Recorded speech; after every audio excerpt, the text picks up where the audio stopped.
Y'all know what it is, man. It's your boy, DJ Damage, man. Back at it. Damage Control Podcast, episode 5. Got the Wax Wizard in here, man. DJ Spinatik. My brother, what's good with you? What's good, man? You already know Florida boys in the building. Yes, sir. Yes, sir. You know, you were one of the first ones I hit up when I started this to get on here, man. I appreciate you taking your time.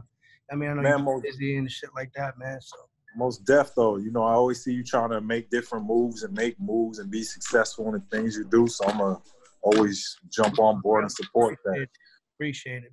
You know, you were one of the first DJs to, you know what I'm saying, that had really something going on that embraced me. Like, I don't know if you remember, but like years ago when I met you, like it was, we wasn't even, it was before the YTC thing, before anything like that. You know what I mean? Before I don't even think I had hair, nigga, back then.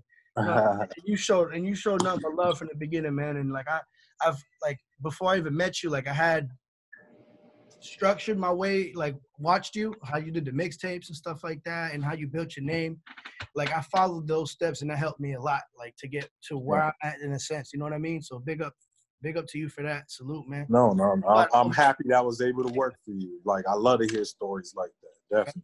Fact. You over 100 mixtapes in too, man. You know what I'm saying, with the Street Runners thing, man. Yeah, most definitely. How did that come about though? I never asked you that before. How did Street Runners even happen?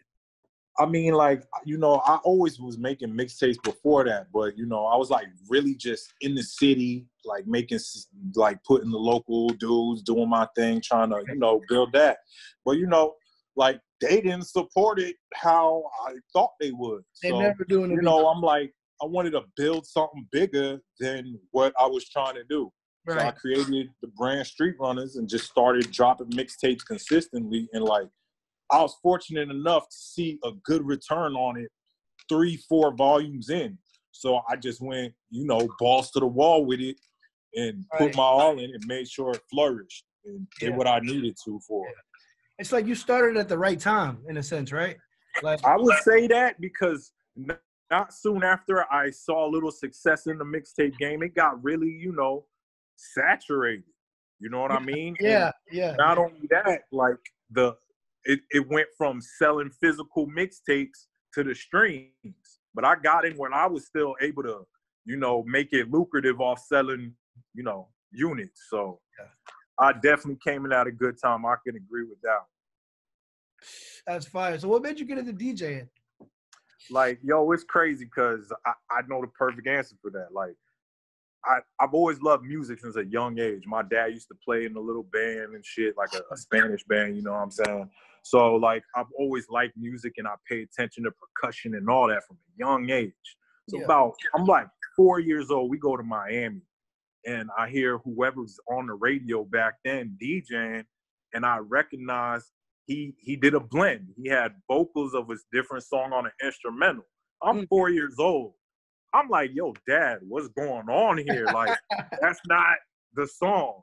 And he explained, a DJ did this. I'm like, a DJ did what? So ever since then, I had a little inkling for what a DJ does. They manipulated the music, and I fell in love. Yeah. I started looking into it and learning shit. But, you know, I ain't really start till I was 15. It always seemed like something I could never do. You know what I mean? Until I met the right person and shit. Yeah, just went. So it's always like that. And then one thing I heard you and Dred talking about before was Skull Clan. Right. Okay. Before, right? Yeah. Okay. So I was like maybe 12 years old, and one of my cousins had a little keyboard, and it had, like, you know, the demo instrumentals you could play on it. So like Rich and Dred, you know, those my cousins, we started rapping together. Like, I'm like, yo, let's jump on this and rap. Like, you know, we listen to rap music, so we started making our own shit. Like, I was 12, Dred was maybe 7 or something, if not younger than that, and he was rapping, rhyming, like he understood how it worked. And, you know, it went from playing around then to all of us basically still doing that same shit today. So to the whole state of Florida taking y'all serious. Y'all, I mean, I don't know if you noticed, but y'all three are real respected in Florida. As much, you know, y'all are all humble. I know that, and it's good. And it's good to be that way. But at the same time, you know, when your name hold weight in a whole different side of Florida, you may not even touch like that. You know what I mean? Right. I feel you, man. Like you say though, I just put the work in. I did what I feel I need to, and I still do. Like, if it's recognized, I appreciate it. Anybody who recognizes something I do, I'm gonna always love that. Yeah. You know what I mean? Because that's just dope. Like, I kept it real, doing what I felt I wanted to do. So anyone that appreciates it or notices that, there's always, I'm gonna always love that. Facts. I'll never feel any certain way.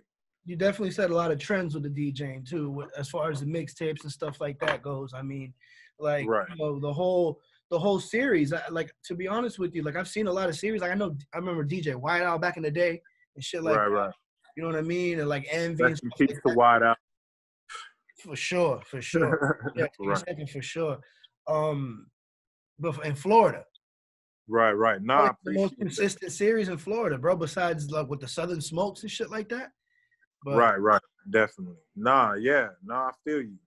I did the series for a solid 10 years, had my special editions with, whoever was holding weight at the time, Yo Gotti, Rick Ross, list goes on and on. That's the thing. You linked up at that time with the big dogs at that time, and just to get on your shit is just a cosign enough.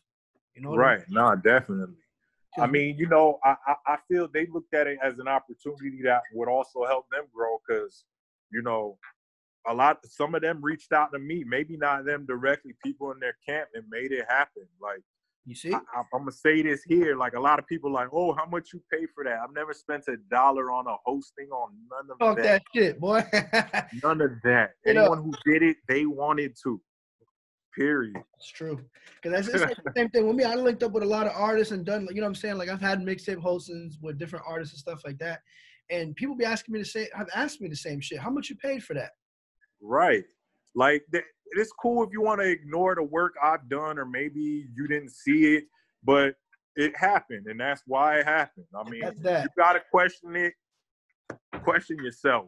And that's that. Like, thanks. So talk to me about how the whole Terror Squad thing come about. That's another thing I never had a chance to chop it up with you about. I mean, DJ Christian, that's my brother for life, Tampa's own, you know what I mean? Wild 94's own. Yes, he was down with Terror Squad many, many years ago. Came up when Khaled was doing a thing, Christian was doing a thing. Khaled okay. So he became Joe's DJ. And then, when he was ready, he was done traveling the world. He had other things he wanted to accomplish. He passed the baton to me. I didn't even know that, though. Originally, I was just covering a date for him he couldn't make. And then that was basically, that was my interview. You know what I mean? And, of course, I passed with flying colors. Here we are 10 years later. I'm still there. Fire, bro. But my brother Christian handed that opportunity to me. Even the fact he believed in me enough that I will hold it down for him. You know what I'm saying? And I showed him proof that. Definitely. And not only that, but you put a stamp for Tampa. You put definitely Florida for DJs in Florida. Look, because Fat Joe's in a whole different state, a whole different region, a whole different type of time. So for him to even, I mean, shout out to Krishan, of course, you know what I'm saying? I know he put you in the position, but at the same time, for him to even consider it afterwards and be like, Right. A DJ from Tampa, let me give him a shot. Like, I've had some crazy stories. I know that. Yeah. Tell me one of your favorite ones, though. Oh, my God, bro. I don't even know where to start. There's so many different stories. Like, where would you want to go? What kind of story do you want? A lit lifestyle or a crazy encounter? What you want to hear? Crazy encounter. Give me a crazy encounter. I don't want to say too much. Just let's say I've been down at this time. It was like my third time going overseas, so maybe 3 months or so.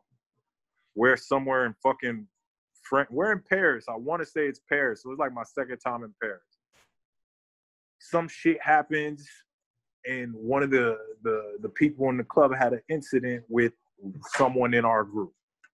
Whatever. They handled that. The people in our group handled it ASAP. Right. We're not realizing we're out there 4 deep. We move light, but it's heavy. You know what I mean? We ain't worried about all the extra stress. That's always how Joe been, though. Right. So, nonetheless, glasses start flying, bottles flying in our section from just random spots in the club. basically the whole club want to turn against what we got going on. Shit. Like, so, you know, we get back to the green room, like, you know, handle ourselves to get there safely, whatever we need to do. We're in there. They decide that wasn't enough. They're trying to come into the green room now. Like, they're beating down the door to get in here. Whoever our person was, promoter, whoever booked us, took us through some crazy back way. We went through a bank. It's like 2 a.m. We go downstairs through a bank and come up and walk out the front door of a bank and go to our car. And when we think we're going to leave, we see the mob coming. So we got to run to the car. Where was this at? I had to leave a lot of details out of the story. Yeah.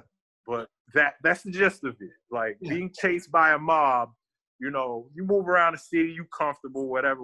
But we out there 4 deep. There's no extra phone call for the backup. What country was this?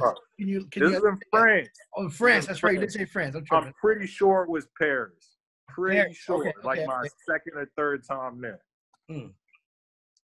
Another thing I you did one time was when you guys was booked in Dubai. Right. They blue strips. Oh, of course. I had to. Strips, bro.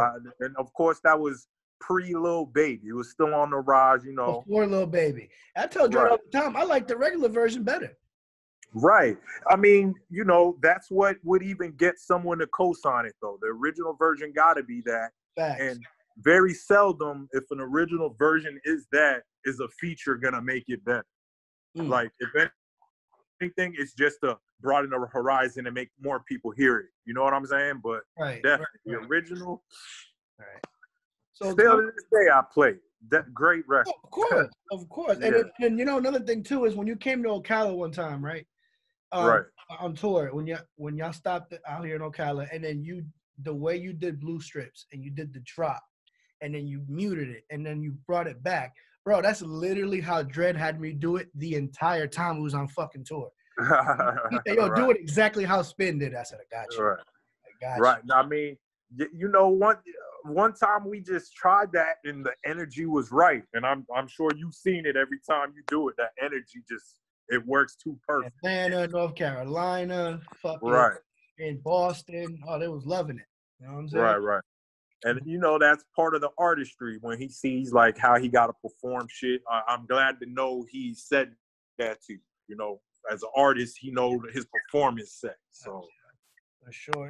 I like how, you know what I'm saying, y'all at the end of the day, it's just like what Joe says, family ties. You know what I mean? Y'all been down forever. You know what I'm saying? And y'all each other. Like, you know how it is sometimes, man. People fall off because they get so busy and stuff like that. Right, life gets in the way. Outside of the music, there's a whole life going on. Facts. Outside of this call, we got things me and you need to be doing right now. Right. But, you know, you prioritize and make things happen. Right. So. So tell me, because I know you've met a lot of people through Joe with his biggest DJ and shit. I've seen you with J-Lo. Tell me about like a crazy, besides J-Lo, obviously. I mean, I don't know how much crazier it could get, but like somebody met without even like expecting it. Okay, after a show in LA, we go to the Hollywood Hills. This is maybe 8 years ago or so. I don't quote me on the date. Yeah. We go to Hollywood Hills. I don't know where we're going. It's Scott Storch's house. Fucking like a 2-bedroom house, and it's fucking humongous. Like, I don't understand how it's that big and it's 2 fucking bedrooms. There's maybe more, but I'm pretty sure it's 2 bedrooms. What you seen? So, it was like, you know, it was real just chill. A few people chilling there, but Snoop and Suge happened to be there at the same time, and I guess they haven't been around each other at all. They took a picture there, and it went viral, but I was there that night, smoking blunts with Snoop. Like, he was rolling them. I saw the formula, you know what I mean? He would roll them and just pass them whoever was next to him and roll the next one. He didn't get it back. I was like, I'm going to stand my ass over there. Sure enough, he rolled it, hit it 3 times, looked at me, and passed it right to me. That's fire. I walked away and I faced the Snoop Dogg blunt. I'm pretty sure I was higher than I've ever been. That was something. Yeah, and something on the bucket list. That was definitely on top of my list. One of my top. Person that been on this show that said that they smoked the blunt with Snoop. That's fire. You know, that's definitely on my bucket list. I'll make it there one day, goddamn. You know what I'm saying? But shit, bro, you know? That's Right. what's up, though. You get to see all these different experiences, you know what I mean? Like, you definitely have a story to tell at the end of all this to your kids and their kids and their kids, you know what I mean? So Right. that's what it's about, bro. Now, this might put you in a tight spot real quick. What's your Right. favorite street runners out on mixtape? Your favorite one? That's a hard one because they're just so like you got to see like to me when I'm making them, it's like almost a part of my life at That's that why I moment. ask you that. What's happening? You know what I mean? So off top, one of my favorite ones. Dang, it's crazy. I want to say it's volume 30. Mixtape Overdose. It may not even be 30. I'm not sure of the numbers. I'd be fucking up. It's been a while. But anyway, DJ Drama hosted it. And like, you know, I think I see Drama you was one of the mixtape DJs I looked up to. What happened? I think I seen you put that on IG before. I think I seen you post that. I got a Yeah. I think you did. But I mean, after that, he hosted a few more. You know, Drama's the homie. Okay. Well, Like, you know, like you don't meet very many people that's in a certain position where like you would like to try to reach and they actually fuck with you. So shout out to homie Drum because a lot of niggas, you know, they just not on that. And you see, that's funny how you say that because that's literally how it is with me and you. You know I appreciate that. It's just No, but nonetheless, like just because situations like that make, because I've always looked at DJing as a brotherhood. You know what I'm saying? I do it, whoever does it, we're brothers. People see it as competition though. A lot of people see it as competition. I learned that coming up with a lot of DJs in Tampa. I've seen them as brothers. It wasn't that. Yeah. And it wasn't that. But I don't get it, bro. Like I understand. Like one thing about it is when people realize that if the more y'all together and y'all work on one record, the bigger it can be. The bigger it can I've been trying to do that shit for so long in the city. People can act like they ain't seen me do it. I'll pull proof of shit, mixtapes that do numbers, but no support from the people that I'm trying to help. It's just, I'm telling you, it's fruitless. It's fruitless. I got like 2 mixtapes, maybe even 3 that hit over 100,000, and it's just like it's just you got to keep going, bro. And shit don't matter. It's like a bird flying. You're supposed to do. I'm gonna keep doing the things I do regardless of that.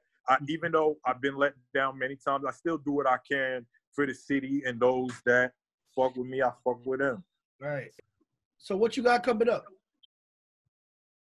Well, shit. Right now with shit on lockdown, you know, kind of threw me off my pivot because you know I'm used to the moving around, traveling, seeing people linking up. So a lot of people ain't coming to Tampa just to come to Tampa. So you know, making them same moves ain't as easy. I'm in touch with who I need to be, but you know, we got a couple things in the work. Of course, Hunna stay dropping shit. Shout out to Hunna for sure. Of course, like he got a new project out right now, got 27 songs on it, 26, 27 songs, a lot of songs. Quality project. Outside of working with him, and I mean, you already know the boys moving. I'm just getting back. How'd that come about? Anyway, how'd that come about? How'd y'all link up? Yeah, you know, we was all on tour. I was on tour with Dred and them, and I guess he had a date with them in New York. So all of us happened to be in the same hotel room, and that was a date I couldn't make. That was the only date on tour that I couldn't make. Oh, for real? Yeah.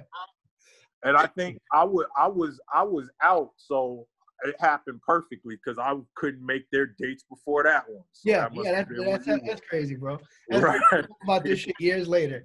That is because I ended up meeting them in New York because I just got back from somewhere. Mm-hmm. Right. That's crazy. That's what they had told me to go down anyway, but I was gonna go anyway. But you know how shit goes, just in the way. Right, definitely. But yeah, man, I can't wait for this shit to be over, bro. I'm pretty sure we're gonna hit the road together again once the shit is all done, and you know what I mean. Yeah, they gotta hang this shit up, man. Like it is what it is. Hopefully, we ever return to what we knew is normal. I'm waiting for it. But too. As of right now, you know, shit it get good, and then it gotta back up.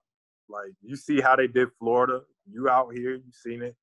We was rocking clubs 2 days ago. Now shit back shut down. Bro, I was booked like all week last week, surprisingly. They were open, but they weren't open. And it was open and it wasn't open. And my check got cut regardless, so it is what it is.